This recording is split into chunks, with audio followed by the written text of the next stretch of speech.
আমার কোনো অর্থবিত্ত নাই বলে অনেকেই জানে।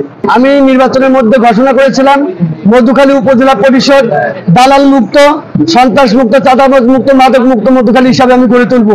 এবং সর্বপ্রথম আমার দাবি ছিল মধুখালী উপজেলায় যে দালাল একটা পক্ষ ছিল, সেই দালাল মুক্ত মধুখালী উপজেলা পরিষদ আমি গড়ে তুলব, সেটা আমার প্রথম অঙ্গীকার ছিল। আমি আজকে নিঃসন্দেহে আমি সকলের প্রতি কৃতজ্ঞ যে আজকে সাধারণ জনগণ আমাকে নির্বাচিত করেছে। আমার কিছু কথা ছিল, সেই কথাগুলোর উপর ভিত্তি করে আমাকে ভোট দিয়েছিলেন। আমি সেই কার্যক্রমগুলো সঠিকভাবে সততা নিষ্ঠার সাথে আমি পালন করার চেষ্টা করব। জনগণ আমাকে সহযোগিতা করলে আমার যে ইশতেহারগুলো ছিল সেই সকল ইশতেহারগুলো আমি বাস্তবায়ন করবো ইনশাল্লাহ। আমি গতকাল শপথ নিয়ে এসেছি ঢাকা থেকে। শপথ নিয়ে আজকে আমি প্রথম আমার মধুখালী উপজেলা পরিষদের আমি বসেছি এবং আমার বসানো হয়েছে। আমি আজকে সাধারণ জনতার উপর আমি অনেক খুশি। তারা বিগত 8 তারিখে যে কয়জন নির্বাচন করেছিল তাদের মধ্যে আমি সর্বকনিষ্ঠ ছিলাম। আমি নির্বাচিত হয়েছি। নির্বাচনের হওয়ার আগে যে চিন্তা ভাবনা আমার মাথার মধ্যে ছিল যে আমি নির্বাচিত হলে কি করব, এবং নির্বাচনের পরেও আমার সে একই চিন্তা ভাবনা।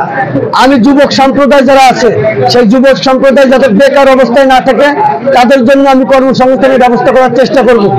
বিশেষ করে আমাদের মাননীয় মন্ত্রী মহোদয় জননেতা জনাব আব্দুর রহমান, মাননীয় মৎস্য প্রাণী সম্পদ মন্ত্রণালয়ের যিনি দায়িত্বে আছেন, তিনি আমাকে বলেছেন যে এই মধুখালী উপজেলাকে আমরা একটি মডেল উপজেলা এবং স্মার্ট উপজেলা হিসাবে গড়ে তুলব। সেই দৃষ্টিকোণ থেকে মধুখালী অসহায় দরিদ্র মানুষের পাশে থেকে আমরা তাদেরকে সেবা করব।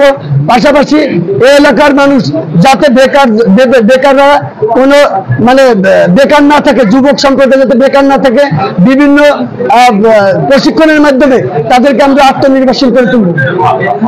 আমি আসলে আর বক্তব্য দিতে যাচ্ছি না, কারণ আমার প্রথম মিটিং আজকে। সর্বশেষ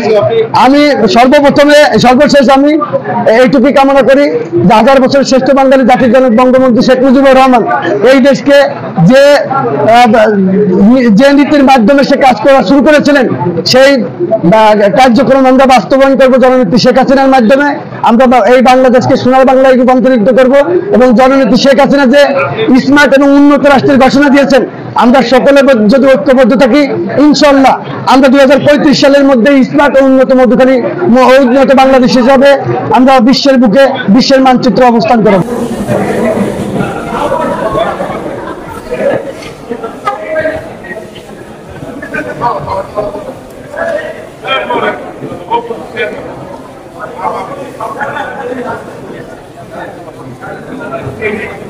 সবাই